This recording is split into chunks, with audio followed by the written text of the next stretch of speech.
حدیث میں یہ بھی آتا کہ اصفہان سے 70,000 یہودی دجال کا ساتھ دیں گے. لیکن بہرحال خراسان ایک صوبہ ہے افغانستان کا اس وقت بھی شمال مشرقی کونے میں. مجھے امید ہے وہاں سے خیر کی، کیونکہ خراسان کا لفظ وہاں پہ شامل ہے. اور حضور کی حدیث میں بعد میں آپ کو سناؤں گا کہ خراسان سے فوجیں چلیں گی جو یروشلم کو دوبارہ حاصل کریں گی، فتح کریں گی. جیسے پہلے یروشلم کھویا عربوں نے تھا، دوبارہ حاصل کیا تھا کرد نے، کرد خون صلاح الدین ایوبی رحمۃ اللہ علیہ، ایسے اب پھر عربوں نے کھویا ہے. لیکن لینے والے خراسان سے لشکر آئیں گے. یخرج من خراسان رایات سود لا یردها شیء حتی تنصب بإیلیا. خراسان کے علاقے سے کالے علم لے کر لشکر چلیں گے جن کے رخ کو کوئی موڑ نہیں سکے گا جب تک کہ وہ جا کر یروشلم میں نصب نہ ہو جائے. اس کے بعد نام آتا ہے پاکستان کا. یہ ہے میری اور آپ کی داستان، اور یہ ہے سبب جس کی وجہ سے کہ میں آپ سے یہ گفتگو کر رہا ہوں. اصل میں تو کس لیے؟ محض ایک علمی استفادہ، محض اپنی بات آراء کو ظاہر کرنے کا شوق نہیں، بلکہ یہ کہ اپنی ذمہ داری ہم پہچانے کہ ہم کس مقام پر کھڑے ہیں. دیکھیے اس پاکستان کے بارے میں یا ہندوستان کے بارے میں علامہ اقبال نے کہا تھا اپنے ترانہ ملی میں، میر عرب کو آئی ٹھنڈی ہوا جہاں سے، میرا وطن وہی ہے، میرا وطن وہی ہے. اور مجھے بتایا گیا کہ سنن ابی داؤد میں یہ روایت موجود ہے کہ حضور نے فرمایا کہ ہندوستان کی طرف سے مجھے ٹھنڈی ہوا آتی ہے. اگرچہ مجھے وہ حدیث ابھی نہیں ملی ہے، لیکن حزب التحریر کا ایک کارڈ مجھے ملا تھا، تو اس میں اس حدیث کا اور اس میں ابو داؤد کا روایت کا حوالہ موجود تھا. لیکن میں جو چیز آپ کو بتا چکا ہوں وہ یہ کہ الف ثانی کا پورا تجدیدی کارنامہ اس ہندوستان کی سرزمین میں ہوا. مجدد الف ثانی شیخ احمد سرندی، شاہ ولی اللہ دہلوی، سید احمد بریلوی، وہ تو ہمارے پاکستان میں آ کر جو ہے ان کا خون جذب ہوا ارض پاکستان میں. پھر شیخ الہند مولانا محمود حسن. تحریک خلافت چلی تو صرف ہندوستان میں چلی اور کہیں نہیں چلی. آزادی کی تحریک چلی پوری دنیا میں، وہ نیشنلزم کی بنیاد پر چلی، ملے نیشنلزم، عرب نیشنلزم، ترک نیشنلزم. ہمارے ہاں چلی تو اسلام کے نام پر پاکستان کا مطلب کیا؟ لا الہ الا اللہ. پھر پاکستان قائم ہوا معجزے کے طور پر، بلکہ نازل ہوا ہے ليلۃ القدر میں. انا انزلناه في ليلۃ القدر، جیسے قرآن نازل ہوا ہے ليلۃ القدر میں، یہ پاکستان بھی نازل ہوا ہے ليلۃ القدر میں. اس کا برقرار رہنا ابھی تک معجزہ ہے. ہندو یہ سمجھتا تھا، کانگریس سمجھتی تھی کہ جھٹپٹ ختم ہو جائے گا. پھر یہ کہ اس کا قرارداد مقاصد کا پاس ہو جانا، مزید بھی اور اضافی دفعات دستور میں آ جانا، اب کمرشل انٹرسٹ کو ربا قرار دے کر حرام قرار دینا، یہ سارے لینڈ مارکس ہیں کہ جو اشارہ کر رہے ہیں کسی چیز کی طرف، معاملہ کدھر جا رہا ہے. پھر یہ کہ یہ جو 14ویں صدی کے مجدد تھے شیخ الہند، اس کے بعد سے کچھ ایسی شخصیتیں عظیم پیدا ہوئی ہیں ہند میں جن کو میں سمجھتا ہوں کہ 14ویں صدی کے مجدد اور 15ویں صدی کے مجدد کے درمیان یہ 15ویں صدی کے مجدد کی راہ کو سیدھا کرنے والے، جیسے کہ حضرت یحییٰ نے کہا تھا میں تو آنے والے کا راستہ سیدھا کر رہا ہوں حضرت عیسیٰ کے لیے، ایسے ہی 15ویں صدی کے لیے امام مہدی کے لیے راستہ صاف کرنے والے سب سے پہلے علامہ اقبال، جنہوں نے اسلام کا تصور دین کی حیثیت سے دوبارہ زندہ کیا ہے، ورنہ اسلام ایک مذہب کی شکل اختیار کر چکا تھا. پھر مولانا مودودی، مولانا ابوالکلام آزاد حکومت الہیہ کے نعرے کے ساتھ میدان میں آئے. یہ اقبال نے جو تصور پیش کیا تھا اس پر عملی جدوجہد کے لیے حزب اللہ قائم ہوئی. یہ نوٹ کر لیجئے 11 برس کا فرق ہے عمر کا علامہ اقبال کے اور ابوالکلام کے. اور 1913 میں جب حزب اللہ قائم کیا اس وقت علامہ اقبال کی ملی شاعری اپنے عروج کو پہنچ چکی تھی. پھر یہ کہ علامہ اقبال کے بعد تعمیل جو ہے اس کام کی وہ ابوالکلام نے کی، لیکن روایتی علماء نے کی شدید مخالفت کی وجہ سے وہ بددل ہو کر چھوڑ گئے، کانگریس میں شامل ہو گئے، بساط جو ہے حزب اللہ کی انہوں نے لپیٹ دی. پھر مولانا مودودی آئے، انہوں نے وہ ڈور جو ہے اس کا سرا تھاما، جماعت اسلامی قائم کی حکومت الہیہ ہی کے قیام کے لیے. اگرچہ میرے نزدیک یہ کہ وہ انتخابی اور ایک قومی سیاست کی ایک جماعت بن کر پاکستان میں جو ہے دلدل میں پھنس گئی ہے. اب ہم اس کی کوشش کر رہے ہیں تنظیم اسلامی اور یہ تحریک خلافت جس کے تحت یہ جلسہ ہو رہا ہے. یہ ساری چیزیں وہ ہیں کہ آپ کو سوائے پاکستان کے اور کہیں نہیں ملیں گی پوری دنیا میں. معلوم ہوتا ہے کہ پاکستان کو بہت بڑا رول پلے کرنا ہے اس میں. اور اس کے ساتھ اب جمع کر لیجئے افغانستان کی عمارت افغانستان، اسلامی عمارت افغانستان قائم ہو چکی ہے. یہ پچھلے 20 سالوں میں جو کچھ وہاں ہوتا رہا ہے اس سے پہلے تصور نہیں ہو سکتا تھا. علامہ اقبال کے فرزند بھی دیکھ کر آئے ہیں، تو اگرچہ وہ خود میں سمجھتا ہوں کہ خاصے انہیں آپ لبرل کہیں، آزاد خیال کہیں، لیکن اس درجے متاثر ہو کر آئے تھے کہ انہوں نے یہ کہا افغانستان میں جو میں نے حالات دیکھے ہیں کہ اگر 2-4 اور مسلمان ملکوں کے اندر یہ نظام قائم ہو جائے تو پوری دنیا مسلمان ہو جائے گی. یہ سب کچھ کیسے ہو رہا ہے؟ یہ آنے والے دور کی جھلکیاں ہیں. Coming events are casting their shadows before. یہ سب بتا رہے ہیں کہ پاکستان افغانستان کو مل کر اس میں کوئی عظیم رول پلے کرنا ہے. اور اس کے ضمن میں اب میں علامہ اقبال کے بارے میں آخری بات کہہ رہا ہوں. علامہ اقبال کے بارے میں عام یہ خیال ہے، انہوں نے اپنے خطبات میں مہدی کا اور نزول مسیح کا، حالانکہ میں کل پڑھ رہا تھا مولانا سعید احمد اکبر آبادی رحمۃ اللہ علیہ کا ایک مقالہ ان کا کہ علامہ اقبال نے ابن خلدون کے بارے میں یہ کہا ہے کہ مہدی کا اور نزول عیسیٰ کا دونوں کا انہوں نے انکار کیا ہے، حالانکہ ابن خلدون نے نزول عیسیٰ کا انکار نہیں کیا، صرف مہدی کا انکار کیا ہے. بہرحال علامہ اقبال نے خطبات میں انکار کیا ہے. لیکن یہ کہ اپنی شاعری کے اندر میں چیلنج کرتا ہوں کسی بڑے سے بڑے اقبال شناس کو، ان کا یہ شعر ذرا سنیے. خضر وقت از خلوت دشت حجاز آید بروں، کارواں زی وادی دور و دراز آید بروں. خضر وقت، امام وقت، رہنمائے وقت، قائد وقت، خلوت دشت حجاز، حجاز کی صحرا کی کسی خلوت گزینی سے نکل کر باہر آئیں گے. میں حیران ہوتا ہوں علامہ کے اس فکر پر اور اس مصرے پر. یہاں انہوں نے شیعہ اور سنی دونوں کے کانسیپٹ جمع کر دیے. شیعہ کا کانسیپٹ یہ چھپے ہوئے کسی غار میں وہاں سے برآمد ہوں گے، اور ہمارا کانسیپٹ میں ام سلمہ رضی اللہ تعالیٰ عنہ کی حدیث سنا چکا، چھپے ہوئے ہوں گے وہ وہاں پر، مدینے سے نکل کر آ کر مکے میں چھپ جائیں گے. اس خانہ جنگی کی حالت میں لوگ ان کی طرف دیکھ رہے ہوں گے، سوچتے ہوں گے انہیں میدان میں آنا چاہیے، کوئی پارٹ پلے کرنا چاہیے، امت کی رہنمائی کرنی چاہیے، لیکن وہ چھپیں گے، وہ کارے ہوں گے، وہ اس ذمہ داری کو قبول نہیں کرنا چاہیں گے، جا کے چھپ جائیں گے مکے میں. وہاں سے مکے والے انہیں نکالیں گے، اور وہ کارے ہوں گے، انہیں بالکل یہ پسند نہیں ہوگا کہ یہ ذمہ داری اٹھائیں. تو خضر وقت از خلوت دشت حجاز آیت بروں، کارواں زی وادی دور و دراز آیت بروں. کارواں جو چلے گا ان کی مدد کے لیے اس وادی دور و دراز، اس زی عظیم وادی دور و دراز، یہ وادی سندھ ہے. وادی سندھ جو ہے ہم سمجھتے ہیں کہ صرف یہ پاکستان اور پنجاب جو ہے یہ اس میں شامل ہے، سندھ اور پنجاب نہیں، افغانستان کا پورا مشرقی علاقہ اس میں شامل ہے. جیسے دریائے جہلم سندھ میں جا رہا ہے، جیسے دریائے گلگت سندھ میں آ کر ملتا ہے، جیسے دریائے چناب اور راوی اور جہلم اور یہ سب جا رہے ہیں اور آ رہے ہیں، اسی طرح دریائے کابل کہاں سے آ رہا ہے، دریائے گومل کہاں سے آ رہا ہے، ٹوچی کہاں سے آ رہا ہے. یہ سارا جو ہے ڈرین جو ہو رہا ہے ایسٹرن جو ہے پارٹ آف افغانستان، یہ سب وادی ہے. اس وادی کے یہ دو حصے ہیں، ایک حصہ جو ہے یہ ادھر پاکستان میں ہے، اور اسی وادی کا دوسرا حصہ جو ہے وہ افغانستان میں ہے. کارواں زی وادی دور و دراز آیت بروں، کارواں چلے گا یہاں سے. یخرج ناس من المشرق یؤتون للمہدی یعنی سلطان ہی، مشرق سے فوجیں چلیں گی کہ جو مہدی کی حکومت قائم کریں گی.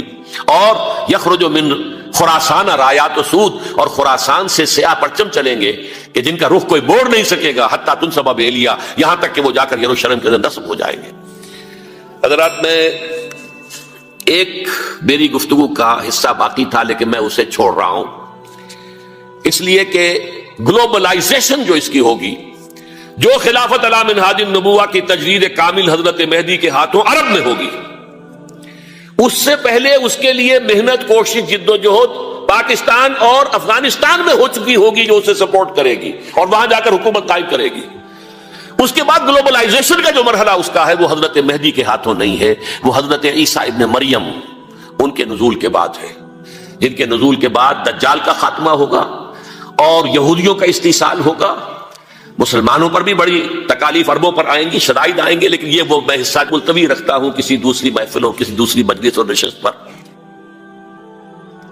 اب میں آپ کو ذرا اس جو انسانوں میں سے انسان دشمنی کا جن کا سب سے بڑا رول ہے، میں ان کی 2000 سالہ تاریخ کا آپ کے سامنے نقشہ رکھنا چاہتا ہوں.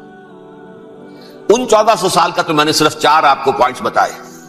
موسیٰ سے عیسیٰ تک 1400 برس علیہ السلام، 2 مرتبہ عروج، 2 مرتبہ زوال، اشیریوں کے ہاتھوں پٹوائی، بابلیوں کے ہاتھوں پٹانا، گریکس کے ہاتھوں مرمت، رومنس کے ہاتھوں مرمت. یہ جو 2000 سال ہیں، کیونکہ اب تو ظاہر بات ہے 21ویں صدی شروع ہو گئی، 20 صدیاں حضرت مسیح کو پوری ہو گئی. پہلی بات نوٹ کیجئے، حضرت مسیح کی پیدائش ہے سن 1 قبل مسیح. یہ نقطہ آپ نے کبھی سنا ہے یا نہیں؟ جب ملینیم کا سلسلہ شروع ہوا تھا پچھلے سال تو میں نے بیان کر دیا تھا کہ ایک عجیب حساب کے اندر انہوں نے غلطی کی ہوئی ہے. حضرت مسیح کی پیدائش ہوئی 25 دسمبر کو، سن انہوں نے شروع کر دیا، تو اس کے بعد جنوری آئی تو پہلا سال شروع ہو گیا. اگر جنوری سے پہلا سال شروع ہوا تو یہ 6 دن جو ہے تو اس کے پچھلے سال میں تھے، لہذا کہا جائے گا کہ Jesus Christ was born 1 year before Christ BC. تو ایک قبل مسیح میں حضرت مسیح کی پیدائش ہوئی. یہ آخری اسرائیلی نبی اور رسول. یہودی علماء کی مخالفت، دشمنی، سولی پر چڑھوا دینا میں بیان کر چکا ہوں. سن 33 عیسوی میں جبکہ حضرت مسیح کی عمر 33 برس تھی، اللہ تعالیٰ نے انہیں زندہ آسمان پر اٹھا لیا. لیکن یہودیوں نے اپنے خیال کے مطابق انہیں سولی پر چڑھوا دیا، ان کی موت واقع ہو گئی. اگرچہ اس کے بعد یہ اختلاف ہے ان میں. یہودی کہتے ہیں وہ سولی پر چڑھ گیا، ختم ہوا، مر گیا. عیسائی کہتے ہیں نہیں، انتقال ہوا ہے مسیح کا صلیب پر، لیکن پھر وہ دوبارہ زندہ ہو گئے ہیں. ان کی لاش ایک غار میں رکھ دی گئی تھی، وہاں ریزریکشن ہو گیا، ان کا باعث بعد الموت وہی ہو گیا، اور پھر انہیں اللہ نے زندہ آسمان پر اٹھا لیا. تو ہمارے اور عیسائیوں کے درمیان نوٹ کر لیجئے، یہ چیز مشترک ہے کہ حضرت مسیح آسمان پر زندہ اٹھائے گئے. فرق کیا ہے؟ وہ سمجھتے ہیں کہ سولی دیے گئے، سولی پر مرے، پھر زندہ ہوئے، پھر گئے. ہم سمجھتے ہیں کہ نہیں، وما صلبوہ وما قتلوہ، انہوں نے نہ صلیب دے سکے انہیں اور نہ انہیں قتل کر سکے، بل رفع اللہ الیہ، اللہ نے اٹھا لیا. پھر ہمارا اور یہ اس کا عیسائیوں کا ایک اور اتفاق ہے، سیکنڈ کمنگ آف جیسس، حضرت مسیح دوبارہ آئیں گے. یہ عیسائیوں کا بھی عقیدہ ہے اور ہمارا بھی. بہرحال تو جیسا کہ میں نے عرض کیا کہ اس وقت یہ عذاب استیصال، عذاب اکبر کے مستحق ہو چکے تھے، لیکن اللہ نے ان کی مدت دراز کی ہے. لیکن ان پر دنیاوی عذاب کا ایک کوڑا جو ہے اللہ تعالیٰ کی طرف سے اسی وقت برسا. دنیاوی عذاب دنیا میں رہتے ہوئے ختم نہیں کیا. 37 برس بعد حضرت مسیح کے رفع سماوی کے 37 برس بعد سن 70 میں یہودیوں نے بغاوت کی رومیوں کے خلاف. رومی ٹائٹس جنرل تھا ایک، اس نے پھر جو حملہ کیا ہے، 1,33,000 یہودی ایک دن میں قتل کیا یروشلم میں، اور ہیکل سلیمانی گرا دیا. وہ ہیکل پہلے بھی گرا تھا، پہلے 1400 سال کے دوران میں بھی نبوکدنضر نے گرایا تھا، لیکن پھر اس کے 150 سال بعد انہوں نے دوبارہ بنا لیا تھا، اس لیے وہ اسے سیکنڈ ٹیمپل کہتے ہیں. پہلا ٹیمپل جو حضرت سلیمان نے بنایا تھا، نبوکدنضر نے گرا دیا 587 قبل مسیح میں، پھر دوبارہ انہوں نے 150 سال کے بعد بنا لیا. وہ اس تاریخ کا حصہ ہے، میں نے جس کے بارے میں آپ کو تفصیل نہیں بتائی. اس میں یہ ہوا سن 70 میں وہ گرا دیا گیا، وہ آج تک گرا پڑا ہوا ہے. نمبر 2، یہ کہہ دیا گیا کہ یہودیوں اس ارض فلسطین سے نکل جاؤ، تم یہاں نہیں رہ سکتے. اب لہذا جس کا جہاں سینگ سمایا چلا گیا. یورپ میں چلے گئے، ایشیا میں آ گئے، عرب میں آ گئے. یہ 3 قبیلے جو رات بھی میں نے عرض کیا تھا، بنو قینقاع، بنو نذیر اور بنو قریظہ، یہ وہاں سے آ کے مدینے میں آباد ہو گئے. جس کا جہاں سینگ سمایا، افریقہ میں، ہندوستان میں، جہاں چلے گئے. ڈایاسپورا اسے کہتے ہیں، وہ آپ نوٹ کر لیجیے اس لفظ ڈایاسپورا.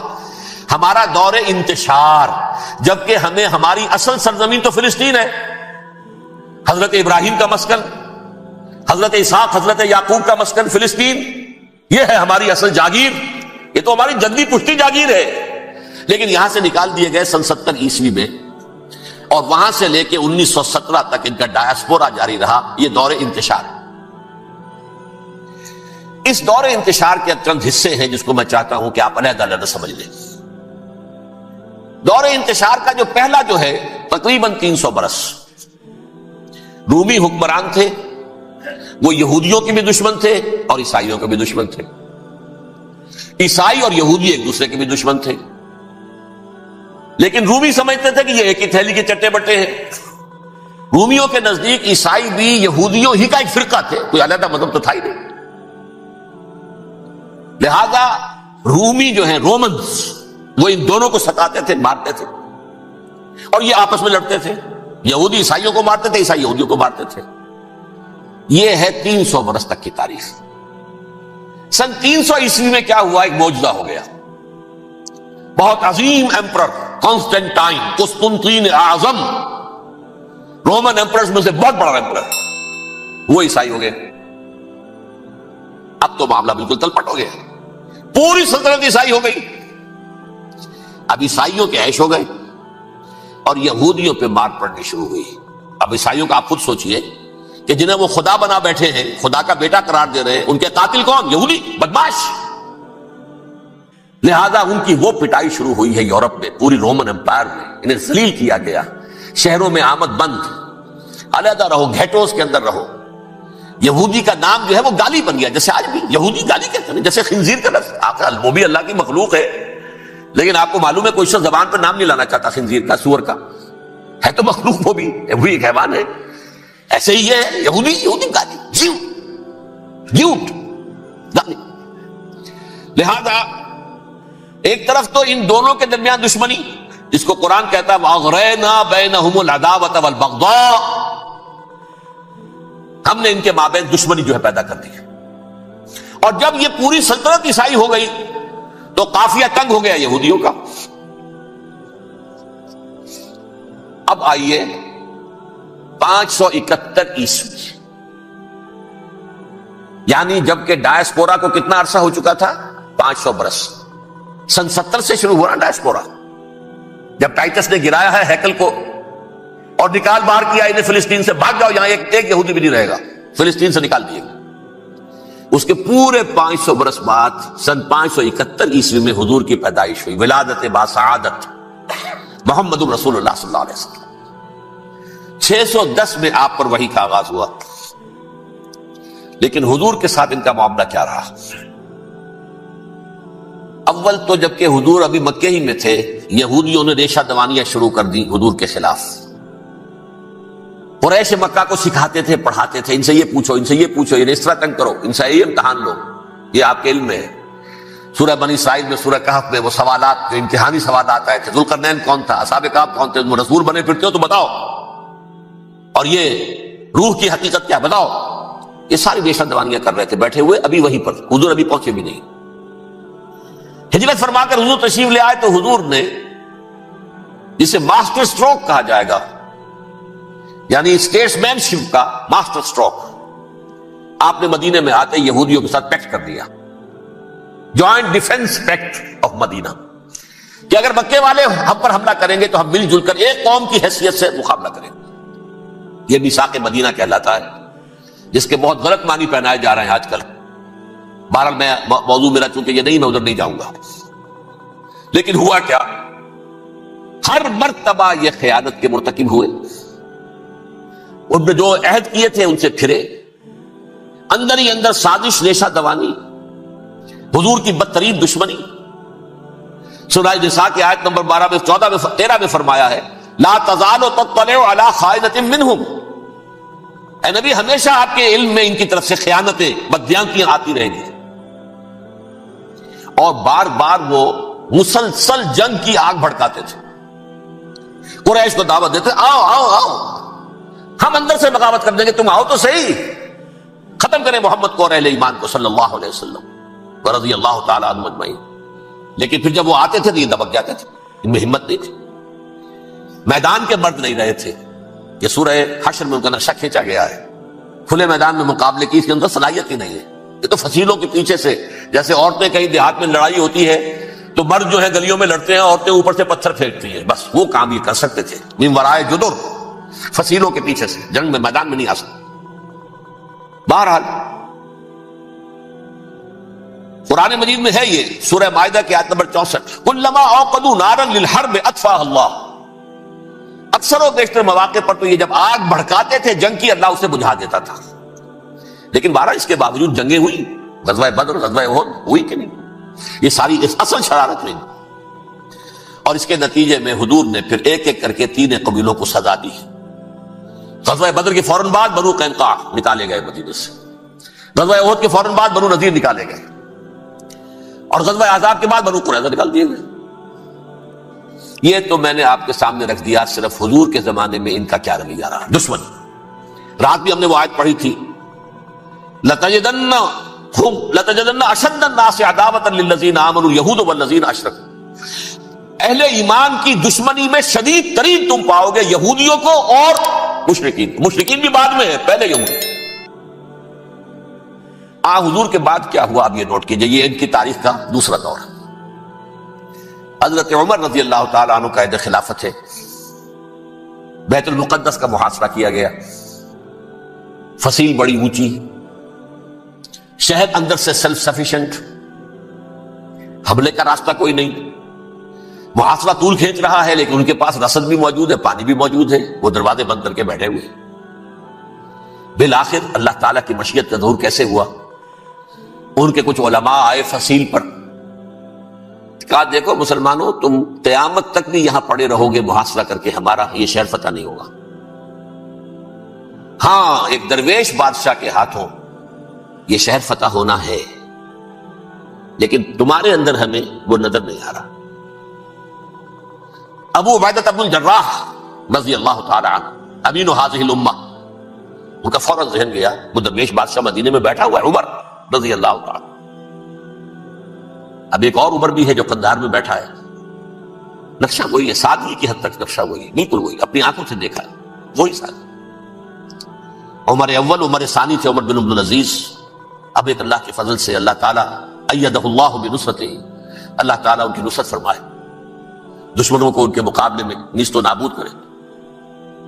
انہوں نے ریکویسٹ بھیج دی کہ حضور تشریف لائیے، یہ شہر فتح ہو جائے گا۔ وہ ہے سفر تاریخی، اتنا طویل سفر، تقریباً 700 میل، ایک اونٹ، ایک خادم، ایک منزل میں امیر المومنین اوپر بیٹھے، خادم آگے چل رہا ہے، اگلی منزل پہ خادم اوپر بیٹھا ہے، امیر المومنین آگے جا رہا ہے۔ اور جب پہنچے ہیں تو وہ باری تھی خادم کی، انہوں نے ہاتھ جوڑ دیا، حضور خدا کے لیے تم کیا کہیں گے لوگ، وہ میرا برا حال کر دیں گے، تمہیں شرم نہیں آئی؟ امیر المومنین پیدل آگے چل رہے ہیں نکیل پکڑ کر، اور تم بیٹھے ہو اوپر براجمان ہو۔ حضرت عمر فرمایا دورو دورو، نہیں، باری تمہاری ہے، بیٹھ۔ اس حال میں پہنچے ہیں، اور پھر یہ کہ ابو عبیدہ بن الجراح آئے ہیں، استقبال کیا ہے تو دیکھا ہے اس حال میں چلے آ رہے ہیں، عمر نکیل پکڑے ہوئے چلے آ رہے ہیں، اور کہتے ہیں کہ کہیں کیچڑ ویچڑ تھا، جوتے خراب ہو گئے تھے، وہ بھی اتار کے ہاتھ میں پکڑے ہوئے، کپڑے تو تھے ہی پھٹے ہوئے۔ انہوں نے کہا کہ حضرت ابو عبیدہ نے، دیکھیے یہ بڑا متمدن ملک ہے، بڑا مہذب علاقہ ہے یہ، آپ ذرا حلیہ اپنا دوست فرما لیں تب جا کے پیش ہم آپ کو کریں گے۔ آپ نے فرمایا نحن قوم اعزنا اللہ بالاسلام، ہم وہ قوم ہیں جنہیں اللہ نے عزت دی ہے اسلام کے ذریعے سے، کپڑوں کے ذریعے سے نہیں، دولت کے ذریعے سے نہیں۔ اسی حال میں گئے ہیں، اوپر سے انہوں نے کھڑے ہو کر نشانیاں دیکھی ہیں، اپنی کتابیں کھولی، ہاں یہ وہی ہے، اچھا لو جی سرنڈر، شہر تمہارے ہاتھ میں۔ خون کا ایک قطرہ نہیں بہا اور بیت المقدس فتح ہو گیا۔